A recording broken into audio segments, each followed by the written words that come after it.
Bankers are foreclosing on America's churches in record numbers as lenders increasingly lose patience with religious facilities that have defaulted on their mortgages, according to new data.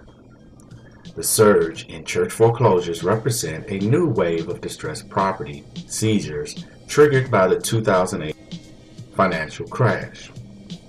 Analysts say, with many banks no longer willing to grant struggling religious organizations forbearance. Since 2010, 270 churches have been sold after defaulting on their loans, with 90% of those sales coming after a lender triggered foreclosure, according to the real estate information company CoStar Group. In 2011, 138 churches were sold by banks, an annual record with no sign that these religious foreclosures are abating, according to CoStar. That compares to just 24 sales in 2008 and only a handful in the decade before.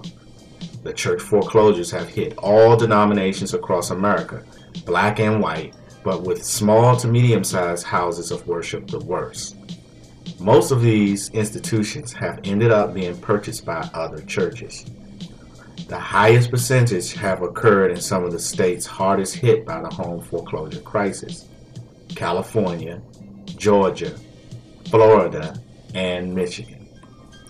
Churches are among the final institutions to get foreclosed upon because banks have not wanted to look like they are being heavy-handed with the churches, says Scott Ross, Managing Director of Religious and Education Finance at the investment bank Ziegler. Church defaults differ from residential foreclosures. Most of the loans are not 30-year mortgages, but rather commercial loans that typically mature after 5 years when the full balance becomes due immediately. It's common practice for banks to refinance such loans when they come due, but banks have become increasingly reluctant to do that because of pressure from regulators to clean up their balance sheets, said Ross. A lot of these loans were given when the properties were evaluated at a certain level in 2005 or 2006, Ross said. Banks have had to reappraise the value of these properties, whether it's a church or a commercial office building. Values have gone down, so the loans cannot continue in the same form. The factors leading to the boom in church foreclosures will sound familiar to many private homeowners evicted from their properties in recent years. During the property boom, many churches took out additional loans to refurbish or enlarge, often with the major lenders or with the Evangelical Christian Credit Union, which was particularly aggressive in lending to religious institutions. Then, after the financial crash, many churchgoers lost their jobs. Donations plunged, and often so did the value of the church building. Solid Rock Christian Church near Memphis, Tennessee took out a $2.9 million loan with the Evangelical Christian Credit Union at the beginning of 2008 to construct a new 2,000-seat, 34,000 square foot building to house its growing congregation. In the middle of construction, the economy crashed. The church raided its savings to finish the project, but ended up defaulting on the loan. The ECCU foreclosed and put the church up for auction. "We are still fighting this," a church spokesman told Reuters. "We have filed for bankruptcy to stop this foreclosure and to restructure our debt." At the iconic Charles Street African American Episcopal Church in Boston, Massachusetts, churchgoers and clergy accused the bank of being unwilling to negotiate. The church is being threatened with foreclosure in a March 22nd auction by its lender, One United Bank, America's largest black-owned bank. The bank says the church, which was founded in 1818 and played a major role in the anti-slavery movement, has defaulted on a $1.1 million balloon loan that came due in December 2011. A balloon loan is a long-term loan, often a mortgage, that has a large or balloon payment due upon maturity. They often have very low interest payments and require little capital outlay during the life of the loan due to the large end payment.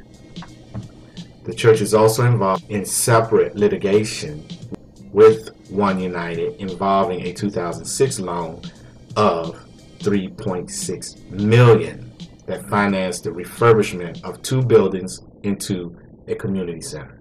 We want to refinance and we want to pay. It's doable. We have the means to do it, but we can only do it if they actually sit down and talk to us, said Reverend Gregory G. Groover, Sr., the church's pastor. Groover said the church did not default by missing monthly payments, but is in trouble because the loan ballooned. We don't have $1 million to pay off the loan. I don't know what church does. The idea of auctioning off a church is senseless, he said. In a statement provided to Reuters, One United said it was not its practice to discuss the details of any discrete customer relationship. It is not the practice of the bank to exercise collection remedies, including foreclosure, in the absence of good cause. We trust the community will not rush to judgment without full knowledge of all the facts, it said. Axel Adams, an Atlanta, Georgia office with the Rainbow Push Coalition, the civil rights and economic justice organization led by the Reverend Jesse Jackson, said he had seen a tremendous increase in church-facing foreclosure. And some pastors have not notified their congregants, Adams said. They are fearful that if they do, they will lose congregants prematurely. Flat Rock Church in Lithonia, Georgia, which dates back to 1860, took out an $850,000 balloon loan with SunTrust Bank in 2005 to fund a new 300-seat church. In May 2010, the loan became due. The bank foreclosed and the church is due to be auctioned off next month. The bank has refused to negotiate to this day. I just don't know why, said Benita Miles, the church pastor. A spokeswoman for SunTrust said, "We view foreclosures as an action of last resort. We have been working for several years to address the issue with the client in hopes of avoiding foreclosure. There are more than 300,000 churches in the United States. The church foreclosure market isn't anything extraordinary," said Ross. It's simply another byproduct of the credit bubble.